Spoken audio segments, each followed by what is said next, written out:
देवदत्त का षड्यंत्र। राजगृह की राजसी हवाओं में उस समय सब कुछ शांत नहीं था। अजातशत्रु, जो कभी बुद्ध से गहराई से प्रभावित हुआ था, धीरे धीरे सत्ता की महत्वाकांक्षाओं में डूबने लगा। लेकिन उस महत्वाकांक्षा को और हवा दी एक व्यक्ति ने, देवदत्त। देवदत्त कौन था? वह बुद्ध का चचेरा भाई था।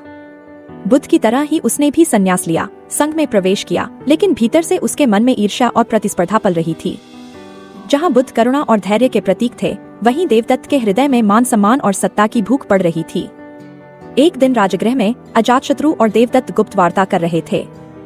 देवदत्त बोला, राजकुमार, बुद्ध अब वृद्ध हो रहे हैं। उनकी जगह कोई नया नेतृत्व होना चाहिए, और वह मैं हो सकता हूँ। आप मुझे समर्थन दीजिए, मैं संघ को नए नियमों से चलाऊंगा। अजातशत्रु, जो पहले से ही अपने पिता बिंबिसार के खिलाफ हो चुका था, देवदत्त की बातों में फंस गया। उसकी मित्रता ने षड्यंत्र को और गहरा कर दिया। देवदत्त ने एक दिन सार्वजनिक रूप से बुद्ध के सामने आकर कहा, भंते, आप अब वृद्ध हो चुके हैं। संघ का नेतृत्व मुझे सौंप दीजिए। सभा एकदम शांत हो गई। सभी भिक्षु स्तब्ध थे।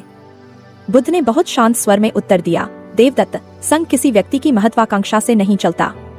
संघ का मार्ग धर्म से तय होता है। नेतृत्व में किसी को देकर नहीं, बल्कि धर्म के आचरण से ही तय होता है।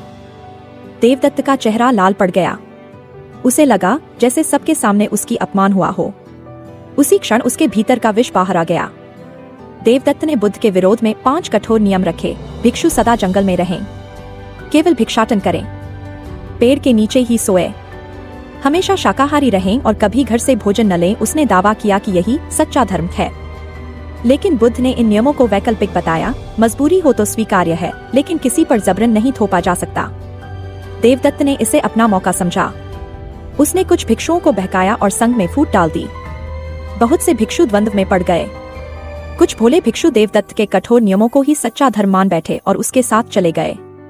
लेकिन सारिपुत्र और महाकश्यप जैसे प्रमुख शिष्यों ने उन्हें समझाया, धर्म कठोरता से नहीं, बल्कि करुणा और मध्यम मार्ग से जीवित रहता है। बुद्ध का मार्ग ही सच्चा मार्ग है। धीरे धीरे वे भिक्षु वापस लौट आए। देवदत्त अकेला पड़ गया, लेकिन उसकी महत्वाकांक्षा खत्म नहीं हुई। यह प्रसंग हमें सिखाता है कि धर्म सत्ता की महत्वाकांक्षा से बड़ा होता है। बुद्ध ने कभी किसी को दबाकर या मजबूर करके धर्म का पालन नहीं करवाया। उनका मार्ग था मध्यम मार्ग, करुणा और स्वतंत्रता। देवदत्त की ईर्ष्या और सत्ता की चाह अंततः उसे इतिहास में एक षड्यंत्रकारी के रूप में खड़ा करती है, जबकि बुद्ध का धैर्य और करुणा आज भी उन्हें अमर बनाते हैं। यही थी कहानी, देवदत्त का षड्यंत्र। यह हमें याद दिलाती है कि जहाँ करुणा होती है, वहाँ ईर्ष्या और स्वार्थ टिक नहीं सकते।